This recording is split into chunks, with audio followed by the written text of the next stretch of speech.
한 주간 잘 지내셨습니까? 평안하셨어요? 네. 우리 오늘은 서로 이렇게 인사하면 좋겠습니다. 옆 사람에게 이 모든 것이 은혜입니다. 시작. 이 모든 것이 은혜입니다. 그럼 우리 이렇게 대답하는 거예요. 아멘. 주님께서 함께 하심에 감사합니다. 시작. 아멘. 주님께서 함께 하심에 감사합니다. 오늘 추수감사절인데 우리 안에 진짜 이 감사가 넘쳐나면 참 좋겠습니다. 오늘 감사의 말씀으로 나아가면서 우리 안에 솟아나는 이 감사를 찬양으로 고백하며 말씀에 나아갑시다. 이 찬양은 감사가 꼭 주제는 아닌데 제가 이 찬양을 곰곰이 말씀 준비하면서 묵상을 막 해보니까 이 찬양을 반복해서 부르면은 이 안에 감사가 샘솟는구나. 제가 그걸 경험하고 우리 함께 나누어 보려고 준비했습니다. 함께 찬양합시다. 내가 누려왔던 모든 것들이, 내가 누려왔던 모든 것들이, 내가 누려왔던 모든 것들이, 내가 지나왔던 모든 시간이, 내가 걸어왔던 모든 순간이 당연한 것 아니라 은혜였어. 당연한 것 아니라 은혜. 한 번 더 할까요? 내가 누려왔던 모든 것들이, 내가 누려왔던 모든 것들이, 내가 지나왔던 모든 시간이, 내가 지나왔던 모든 시간이, 내가 걸어왔던 모든 순간 당연한 것 아니라 은혜였소. 당연한 것 아니라 은혜였소. 아침 해가 뜨고 저녁에 노을, 아침 해가 뜨고 저녁에 노을, 봄의 꽃향기와 가을의 열매, 변하는 계절의 모든 순간이, 당연한 것 아니라 은혜였소. 당연한 것 아니라 은혜. 모든 것이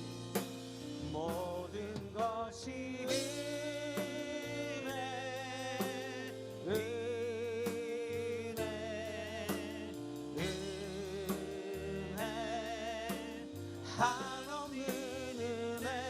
내 삶에 당연한 것 하나도 없었던 것을, 모든 것이 은혜였소. 모든 것이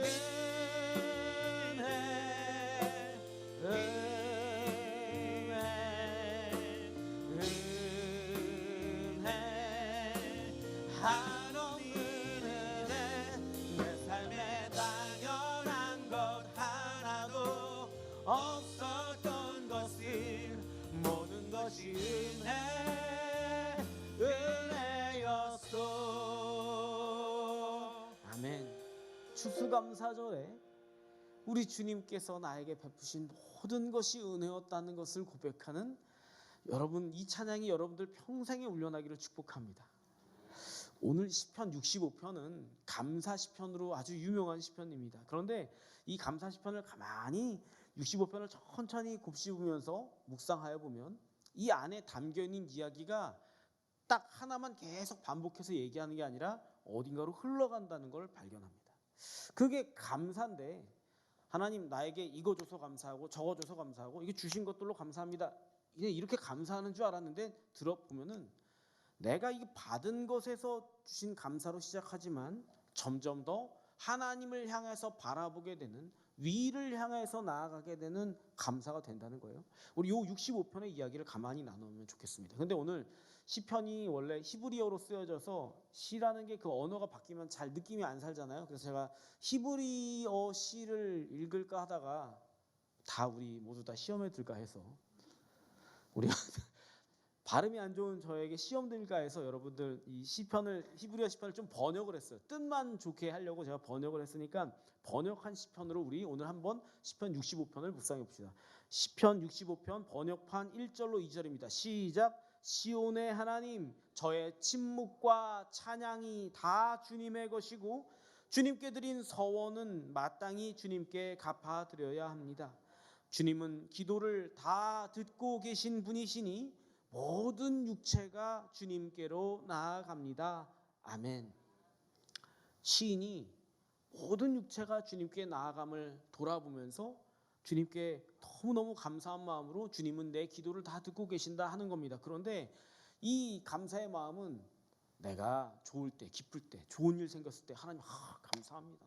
감사한 건 딱 바치고 그럴 때 그것만 귀를 기울이시는 게 아니라 하나님은 우리의 침묵도 듣고 계심에 감사한다는 겁니다.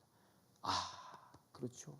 하나님이 나의 침묵, 내 심중에 품고 있던 생각, 나의 하는 한숨 소리, 여러분 심지어 내가 누구한테는 차마 내 남편한테도 내 색시한테도 차마 다 말하지 못한 그 고민과 어두운 것들까지도 주님은 다 듣고 계시는구나, 그런 말이 쏟아집니다.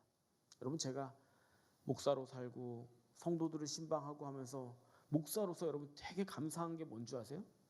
저는 목사가 아닐 때는 아니면은 이런 거는 경험을 못할 것 같다 하는 그런 감사가 제 안에 여러분들을 모르는 감사가 있습니다. 그게 뭐냐면 한 사람이, 한 인간이 기도 제목을 저랑 나눌 거 아닙니까? 계속 이 사람의 인생이 이제 변화되는 것들을 쭉 지켜보는 거 아닙니까? 한 사람이 품고 있던 기도 제목이 시간이 가면서 그게 여물어서 단단해지고 그 안에서 아름답게 열매 맺게 되는 것들을 보는 거. 이거 별로 안 부러워하시는 것 같다. 저 목사로서 한 사람이 그렇게 아름답게 열매 맺어가는 것들을 볼 때 그게 엄청 저는 감사한 거거든요. 근데 제가 이제 기도 제목들을 많이 나누고 듣고 그러면서 살다 보니까 이런 게 있었어요. 아주 오래된 일인데 연세가 좀 지긋하신 한 집사님이셨는데 이분이 몸이 편찮으셨어요. 오랜 동안 앓고 계시던 병이었고 이게 이제 부인과 질병이었습니다. 그래서 이제 여성이기 때문에 이게 되게 그 연세의 여성들은 굉장히 이런 거에 대해 수치감을 갖고 계셔서 막 노골적으로는 말 못하고 아름아름 아는 구역 식구들, 우리 교구에, 제가 그때 교구장이었으니까 교구에 이제 몇몇 분들이랑 이렇게 나누면서 간절히 기도하고 그랬었습니다. 근데 어느 날 그 양반이 빵을 하나 들고 오시더니 저랑 상담할 게 있다고 오셔서 상담을 했어요. 목사님, 더 이상 제가 몸 아픈 이것 때문에 기도하지 마세요. 저 위해서 기도하지 말고 제 딸 위해서 기도해 주세요. 그러는 거예요. 그래서 저는 딸도 어디가 편찮으신가 했어요. 따님이 대학생이셨는데 딸이 무슨 병이 생겼나? 덜컥 겁이 나가지고 아니 무슨 일이에요? 집사님 무슨 일이길래 그러는 거예요? 물어봤어요. 집사님 속을 이제 그때서야 얘기해 주는 거예요. 딸한테도 말 못한 속을. 자기 몸에 그 병이 아프고 힘들고 고통스러운 건 이제 슬슬 오랫동안 그랬으니까 적응이 된 거예요. 근데 이 고통은, 내 아픈 거는 그냥 내가 안고 살겠거니 하고 사시게 된 거예요. 근데 문제가 뭐냐면 내가 아픈 이것 때문에 주일학교 때는 너무 열심히 교회 나가던 내 딸이 엄마가 이렇게 아픈 거 보면 하나님이 없어 그런다는 거예요. 하나님 무슨 하나님이야, 엄마가 이렇게 아픈데, 이런다는 거죠. 딸의 그 아름답고 고운 영혼이 점점 망가지는 것 같아갖고 그게 너무 속상해서 저한테 부탁을 하는 거예요. 엄마는 내 육신의 병이 내 딸한테는 마음의 병으로 옮아갔구나. 그게 괴로워서 목사한테 속상한 가슴을 쓸어내리면서 목사님 더 이상 저에서 기도할 필요 없어요. 나 그냥 하늘나라 가면 돼요. 그런데 내 딸아이만큼은 목사님이 붙들어 주셔야 돼요. 기도해 주셔야 돼요. 그러는 거예요. 엄마의 깊은 한숨이 느껴지세요? 이 침묵 속에서 끙끙대고 있는 이 한숨과 기도가 우리에게 있다는 거죠. 오늘 본문에 보니까 그러나 그 한숨을 누가 듣고 계셔요? 하나님은 듣고 계신다는 겁니다. 아멘도 안 하시고. 이게 얼마나 가슴 벅찬 감사입니까? 우리가 어떻게 표현하지 못하는 이야기들이요, 숨막히게 답답한 마음들이요, 주님은 다 귀 기울여 듣고 계신답니다. 여러분, 그것만일까요? 여러분들과 저, 우리 모두가 끙끙 앓고 있는 인생의 문제들, 이걸 누구한테 얘기하나? 입을 꾹 닫고서 내가 입만 벌리면 내 실망감이 팍 터져 나갈 것 같아서, 입만 벌리면 원망이 나갈 것 같아서, 입만 벌리면 때때로 욕설이 나갈 것 같아서 입을 악물고 꾹 참고 있는 그런 일들, 내가 그걸 참기 위해서 속으로 얼마나 울음을 삼켰던가, 내가 속으로 얼마나 그것들 꿀꺽꿀꺽 여기가 멍들도록 가슴을 치면서 참아왔던가. 그런데 그런 우리를 주님은 듣고 계신다는 겁니다. 듣고 계실 뿐만 아니라 그 등을 쓰다듬으시면서 안아주시면서 내가 너를 기억하노라고 말하는 거죠. 이 얼마나 감사한 일입니까? 여러분, 우리가 하지 않은 것들을 우리가 누리는 것을 은혜라고 불러요. 우리가 찬양했듯이 내가 하지 않았는데 내가 누리고 있는 것들, 내가 위로받을 짓을 하지 못했는데 주님께 위로받는 것들, 내가 뭐 이 문제를 위해서 해결할 수 있는 게 아무것도 없는데 주님이 이 문제를 가볍게 만들어 주셨다는 것도, 이게 은혜라는 겁니다. 이어서 봅시다. 3절로 4절. 이 사람은 지금 또 다른 문제들이 이 사람을 괴롭힙니다. 3절로 4절 시작. 나에게 죄악의 일이 넘칠 때 주님께서 그런 저희의 죄를 용서해 주십니다. 그런 나를 주님이 선택하여 가까이 부르셔서 주님의 뜰에 거하게 하십니다. 그런 이는 복이 있으니 우리는 주님의 전 곧 주님의 거룩한 성전의 좋은 것으로 배부를 것입니다. 아멘. 시인이 말하는 겁니다. 내가 왜 이런 고민과 아픔이 있을까? 한숨이 있을까? 침묵이 있을까? 우리 곁에는 죄악의 일들이 늘 넘치기 때문입니다. 그래서 종종 넘어지고 죄악의 일에 엉키고 묶여가지고 꼼짝도 발도 못 빼고 엉엉 울고 있고 그러고 살고 있지만, 주님은 그런 우리를 있는 그대로의 우리를 깨끗이 씻기시고 용서하셔서 도리어 더 가까이 오라는 겁니다. 주님의 뜰로 나오게 하신다는 겁니다. 여러분, 우리가 지난 한 달간 나누었던 제자의 삶이라는 것은 우리를 더 가까이 부르시는 주님의 부르심인 겁니다. 내가 멀찌감치 난 주일날 교회만 다닐래, 목사님 부르지 마세요, 가까이 오게 하지 마세요, 난 여기 멀찌감치해서 있을 거예요, 그 마음으로 신앙생활을 하고 있으나 주님은 우리를 또 넘어질라, 거기 넘어지니까 이리로 가까이 와, 우리를 부르신다는 거죠. 여러분, 그 제자의 길을 살아가면 안 넘어지느냐? 그렇지 않습니다. 제자로 살아가면 두려워할 일이 없느냐? 그렇지 않습니다. 잘못할 수도 있고 어리석게 판단할 수도 있고 그 결과로 내가 괴로워질 수도 있고 거기서 혼자서 끙끙 앓고 있을 수도 있습니다. 여러분, 예수님의 제자 12제자들도 날마다 그랬다는 것을 우리가 나눠봤잖아요. 맨날 그럽니다. 예수님 12제자들도 예수님을 쫓아다니면서 3년간 쫓아다녔는데도 뭐 하냐면 자기 멋대로 예수님을 그려놓고 내가 기대하고 자기 혼자 기대하고 자기 혼자 실망하고 자기 혼자 자빠지고 자기 혼자 북치고 장구치고 그러고 있었습니다. 우리도 그럽니다. 그러나 여러분, 잘 돌아보셔야 돼요. 그런 마음은 내가 예수님을 믿는 마음이 아니고 내가 믿는 나라고 하는 틀에다가 거기다 예수님을 막 쑤셔 넣고 있는 중이라는 걸 잊으면 안 돼요. 그래서 넘어지는 겁니다.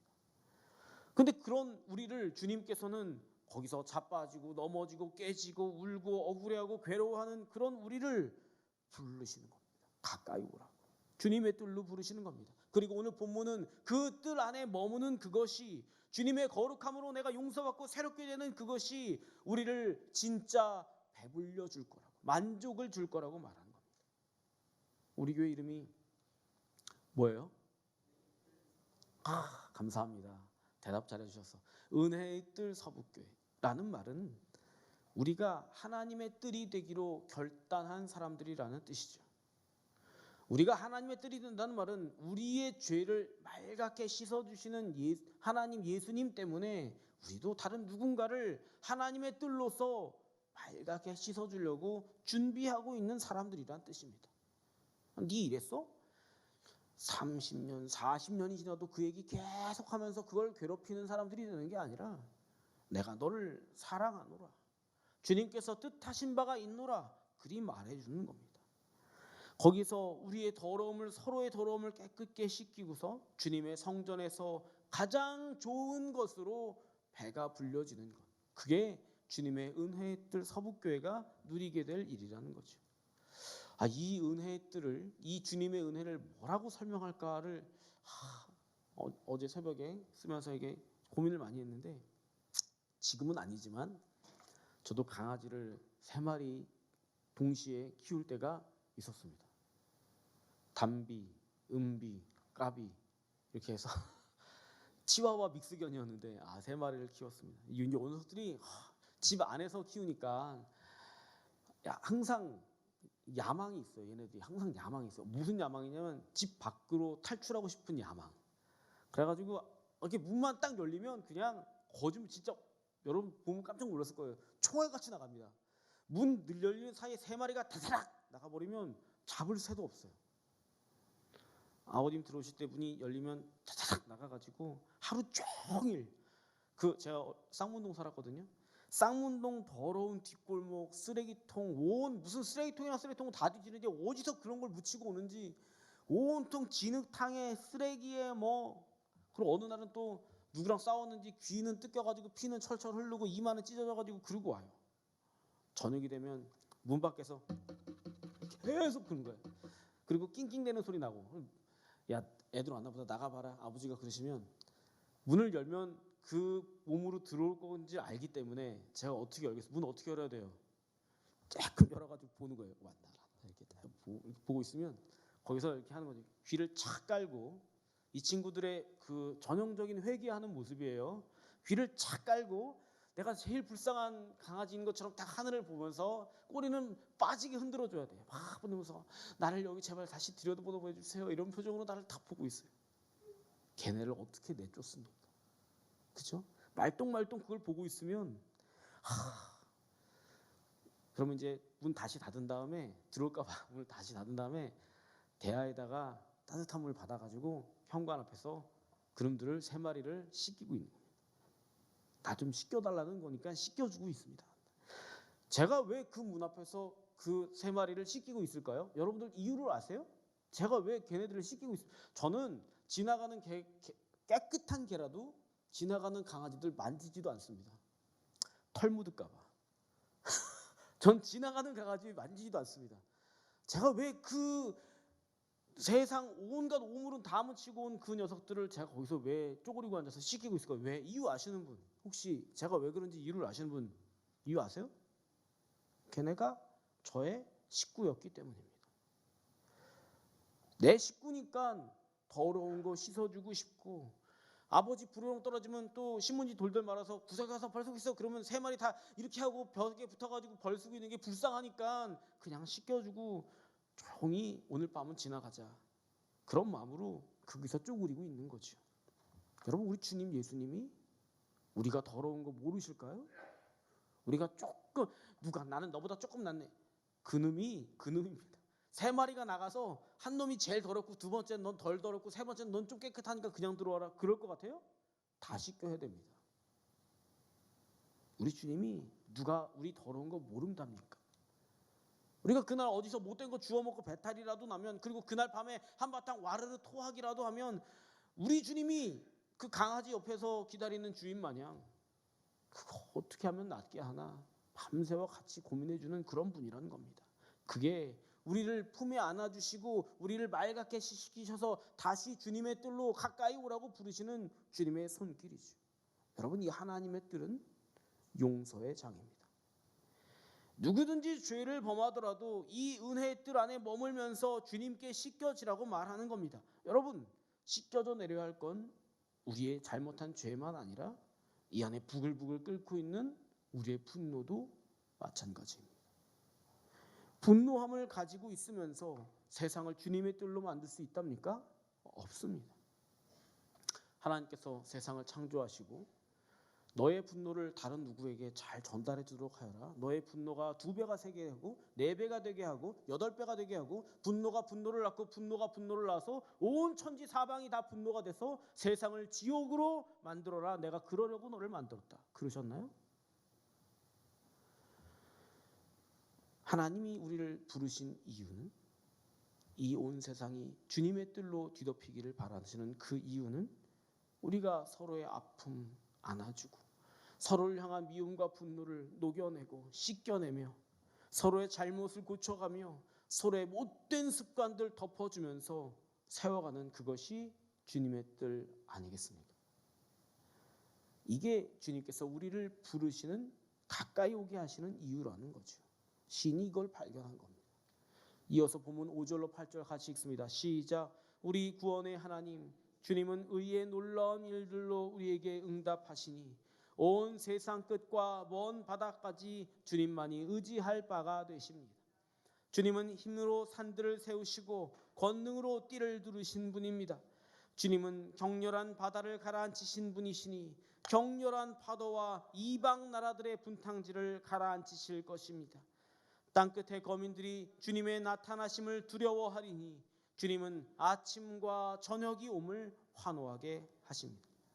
그래서 시인이 자기의 지난 시간들을 돌아보는 겁니다.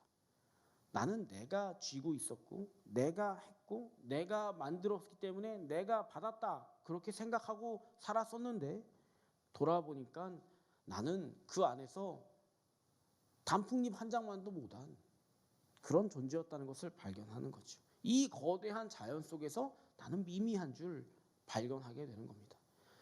그 다스리심을 벗어나면 우리는 자꾸만 감사할 수 없어집니다. 내가 단풍잎 한 장만도 못한 존재라는 것을 발견하지 못하면, 이해하지 못하고 그 품을 떠나면 우리는 계속해서 헛발질을 하는 겁니다. 헛발질 중에 최고가 뭐냐면, 여러 가지가 있겠지만 하나만 딱 고르라면 비교하는 거, 비교하는 거. 내가 받아서 가지고 누리는 게 감사했다가 비교하면 감사가 쏙 들어가요. 내가 누리고 있는 것들이 너무너무 감사합니다 주님, 주일날 이러고 있다가 교회 문 나가는 순간 비교하기 시작하면 그 순간 입에서 원망이 막 나가요. 비교를 하면 감사는 끊어지고 우리는 저 절벽 끝으로 가서 거기서 절망이라는 구렁텅이에 쏙 빠지는 겁니다. 우리가 감사한다는 이 감사는 우리가 받은 어떤 소유, 우리가 갖고 있는 어떤 조건, 어떤 상태를 감사하는 게 아닙니다. 여러분, 이걸 감사하면 감사는 곧 비교함으로 떨어집니다. 내가 받은 것보다 당신이 받은 것이, 비교를 해보니까 이게 내게도 작은 것 같은데, 감사가 끊어집니다. 우리 애가 너무너무 수고해가지고 시험 봤는데 잘했어. 그래. 나는 감사함으로 이걸 받았다가 옆집 아이의 성적표를 보면, 야, 너는 똑같이 보내줬는데 이 녀석아, 그렇게 되는 겁니다. 감사는 이 조건과 상황으로 인해서 감사하는 게 아니라 신이 보는 거죠. 이 거대한 자연 속에서, 거대한 내 주변 속에서 내가 한 일은 얼마큼이다? 없구나. 티를 낼 게 하나도 없구나. 은혜라는 단어를 떠올리면 감사하게 돼 있다는 겁니다. 이 하나님께서 온 세상을 다 다스리고 있는데 지금 나는 문제가 많고 속상하고 어려운 일들 한숨투성이지만 이 모든 것들이 반드시 하나님 손 안에서 다루어지겠다, 안 지겠다? 다루어지겠다 하는 소망이 생김으로 감사하는 겁니다. 주님은 격렬한 바다를 잔잔케 하시는 분이신데 내 인생의 풍파는 잠잠케 하지 않으실까 기대하게 되는 겁니다. 오늘 아침에 교회 나오실 때 하늘에 해가 떠 있던가요? 안 떠 있던가요?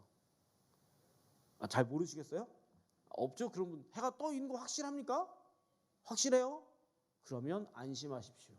하나님께서 여전히 세상을 다스리고 계시는 겁니다. 하나님이 여전히 세상을 다스리신다면 여러분들의 인생도 다스리실 것입니다. 아멘이 너무 작은 거 아닙니까? 저는 엄청 은혜가 되던데 8절은 그런 뜻입니다. 아침 해가 뜨고 지는 것이 그냥 감사할 수밖에 없는 이유는 주님이 여전히 나와 온 세상을 다스리고 계신다는 것을 내가 오늘 확인했기 때문입니다. 이어서 볼까요? 9절로 13절 같이 읽습니다. 시작. 주님이 메마른 땅을 찾아 물을 주어 넘치게 하시니 하나님의 수로가 물로 가득 넘칩니다. 주님이 이같이 직접 땅을 준비하시고 그들의 곡식을 준비하십니다.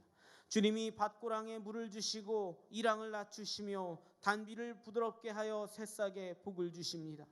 주님이 한 해를 좋은 것으로 덮어주시니 주님의 발자취마다 기름이 흐릅니다.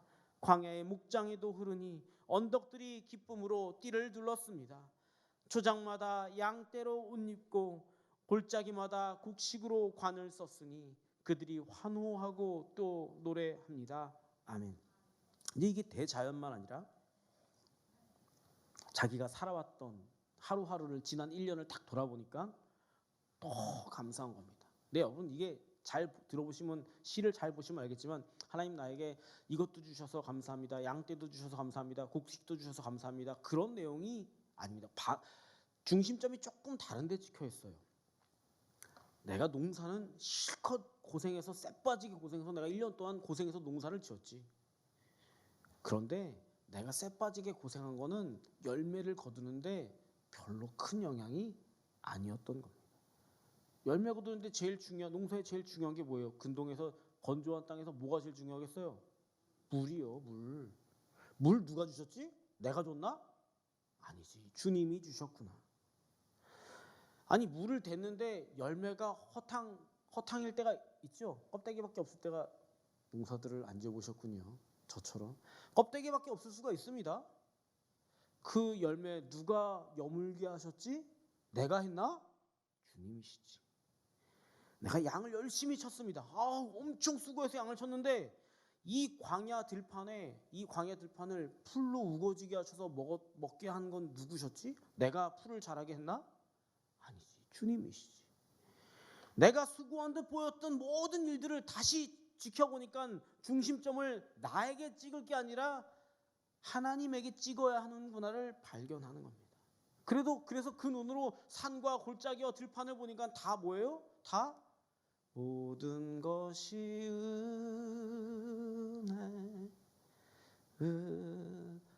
도처의 은혜밖에 없는 거예요. 그 눈으로 세상을 보면 아이고 이런, 내가 애들을 키운 줄 알았더니 내가 키운 게 아니라 주님이 키우셨구나. 내가 수고해서 돈 번 줄 알았더니 내가 한 건 눈곱만큼도 안 되는구나. 모든 것이 은혜가 되는 것. 여러분 은혜라고 하는 말은 목사님 너무 은혜롭습니다. 이 말은 목사님 말씀이 잘하네요. 재밌게 하네요. 그런 뜻이 아닌, 은혜라고 하는 말은 무슨 뜻이냐면 내가 한 것이 아닌데 내가 누리고 있다, 이 뜻입니다. 내가 뭘 해서 이걸 받을 만한 일이 없는데 나는 이걸 받아 누리고 있군요. 주님 감사합니다. 그게 은혜라는 말의 뜻이죠. 내가 은혜 받은 줄을 확실히 알고 있으면 눈을 들어서 보면 다 하나님께서 하신 일이 됩니다. 하나님 때문에 내 밭이 기름져 있구나.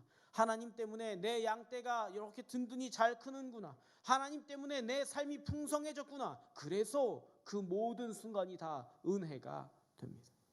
여러분 그 일은 하나님이 우리를 찾아오셨기 때문이죠. 한 해 동안 2023년 한 해 동안 주님이 여러분들과 함께 하셨습니까? 대답이 아닌 것 같아. 나만 함께 하신 것 같아. 주님이 여러분과 함께 하셨습니까? 모든 것이 은혜입니까? 아멘.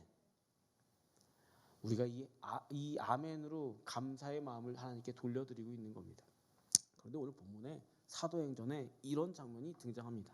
근데 어떤 장면이냐면 예루살렘 교회가 하나님의 말씀으로 인해서 막 부흥되는 순간에 어떤 사건이 딱 일어나는 장면.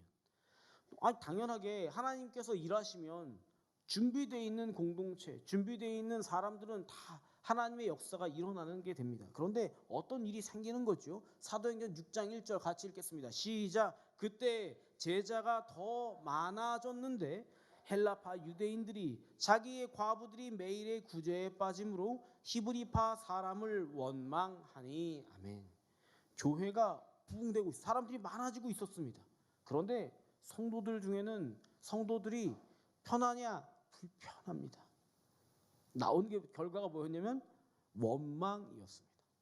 아니 왜 같은 일을 하고 있는데 같은 일을 했는데 왜 저쪽 사람들만 잘해주고 우리는 안 해주는 거예요? 이 본문에 구제에 빠진다 하는 말은 무슨 뜻이냐면 구제의 떡을 나눠줬는데 구제의 떡을 떼서 나눠줬는데 떡을 나눠주는데 유대인들 과부들하고 헬라인들 그러니까 이방인들 과부들하고 이렇게 같이 다 예루살렘 교회에 있었나 봐요. 그런데 헬라인들 과부는 똑같이 일을 하는데도 여기다가는 떡을 안 주고 유대인들 과부만 줬다는 거예요. 그런 뜻이에요.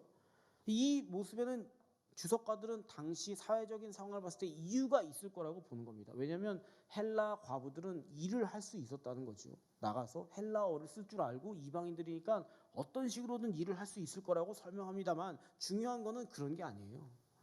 이 분쟁과 싸움이 일어났을 때 여기서 너는 옳고 너는 그르다 사도가 그렇게 판결했다 그렇게 나오던가요? 그런가요? 아닙니다. 이 문제 자체보다는 이 문제가 왜 일어나는지를 사도들은 보게 되는 겁니다. 그래서 12사도가 예루살렘 공동체 교회 전체를 다 소집합니다. 전 교인이 다 모여서 이렇게 얘기합니다. 2절로 7절 시작. 12사도가 모든 제자를 불러 이르되 우리가 하나님의 말씀을 제쳐놓고 접대를 일삼는 것이 마땅하지 아니하니 형제들아 너희 가운데서 성령과 지혜가 충만하여 칭찬받는 사람 7을 택하라. 우리가 이 일을 그들에게 맡기고 우리는 오로지 기도하는 일과 말씀 사역에 힘쓰리라 하니 온 무리가 이 말을 기뻐하여 믿음과 성령이 충만한 사람 스데반과 또 빌립과 브로고로와 니가노르와 디몬과 바메나와 유대교에 입교했던 안디옥 사람 니골라를 택하여 사도들 앞에 세우니 사도들이 기도하고 그들에게 안수하니라. 하나님의 말씀이 점점 왕성하여 예루살렘에 있는 제자의 수가 더 심히 많아지고 허다한 제사장의 무리도 이 도에 복종하니라. 아멘. 사도들이 문제의 핵심을 정확하게 진단합니다. 이 문제는 누가 잘했냐 못했냐로 결정되는 게 아니다. 이 문제는 이 일을 12명의 사람들이 몇천 명에 있는 이 사람들을 일을 다 어떻게 챙기느냐 하는 데서 일어났다. 그래서 그 일을 역할을 잘 감당할 누군가를 세워서 사도의 역할과 구제의 역할을 나누어서 세워놨던 거죠. 역할을 잘 감당하는 사람은 성령과 지혜가 충만한 사람, 그래서 성도들에게 존경받는 사람을 세웠다는 겁니다. 여러분, 교회라는 것은 문제에 대해서 이렇게 반응하는 겁니다. 이렇게 함께하는 사람들이 되는 것. 하나님께서 부어주신 은혜 안에 함께한다는 것은 우리 교회가 지금 이 오늘 추수감사주일에 참으로 감사하게 되는 기도 제목입니다. 여러분, 교회란 다른 사람 어깨 위에 짐을 올리는 것이 교회의 본성이 아니고 짐을 나누어 주는 것이 교회의 본성. 홀로 하지 마세요. 홀로 괴로워 마세요. 나누어지게 되는 것. 혼자서 끙끙 앓고 있는 이에게 찾아가서 너 혼자 그 침묵 가운데 괴로워하지 마라. 내가 너와 함께 기도해 줄게. 그러는 것이 교회라는 겁니다. 이 마음이 우리 은혜들에 같이 있다는 것이 너무너무 감사한 겁니다. 제가 오늘 시편과 사도행전의 말씀을 놓고 가만히 묵상하면서 주님께서 우리 교회를 지난 한 해 동안 그렇게 채우시고 부어주시고 이끌어주신 것에 더없이 감사하게 되는 겁니다. 여러분, 이 한 해를 복되게 하신 하나님께 감사합시다. 오늘 시편 본문에서처럼 우리의 침묵과 찬양까지도 주님은 눈여겨보시며 들어주신다는 것을 기억하고 우리가 서로 안아주고 서로를 정결하게 깨끗하게 닦아주는 삶을 살기로 결단하고 그리고 우리 교회 되었다는 것을 기억하면서 서로에게 있는 무거운 짐들을 손을 팔을 걷어붙이고 나누어 질 줄 아는, 그래서 내 삶이 은혜로 가득 차 있다는 것을 내 삶으로 보여주는 그런 은혜들이 되시면 참 좋겠습니다. 아멘이 되게 좋습니다. 되게 제일 중요한 말인데 우리 연말에 사람들이 세워져야 할 곳이 있고 헌신되어야 할 곳이 있고 섬겨야 할 곳이 있는 겁니다. 우리 교회는 이제 점점 연령대가 높아져 가셔서 이제 편찮으신 분들도 많고 수고를 힘들게 하시는 분들도 많습니다. 여러분 그럴 때마다 여러분들이 특별히 2층에 계신 좀 젊은 분들이 많이 헌신하셔야 되는 거예요. 우리 교회 안에 헌신할 곳들을 찾아서 섬겨 주십시오. 섬겨주는 것 안에 은혜들이 더 펼쳐질 겁니다. 내가 할 수 있는 게 뭘까? 내가 섬길 수 있는 게 뭘까? 내가 제자의 삶을 드러낼 수 있는 게 뭘까? 그것들을 두고 기도해 보십시오. 이 온전한 교회됨이, 제자의 삶이 주님께서 여러분들을 가까이 부르셔서 주님의 뜰 안에 내게로 더 가까이 오렴, 그 부르시는 주님의 손짓인 줄도 믿고 나아가셔야 합니다. 오늘 하루 그리고 이 한 주간 주님께서 여러분들을 독려하셔서 그 은혜의 뜰 안에 가득가득 풍성한 은혜 채워가시는 저와 은혜의 뜰 모두가 될 수 있기를 주님의 이름으로 축복합니다.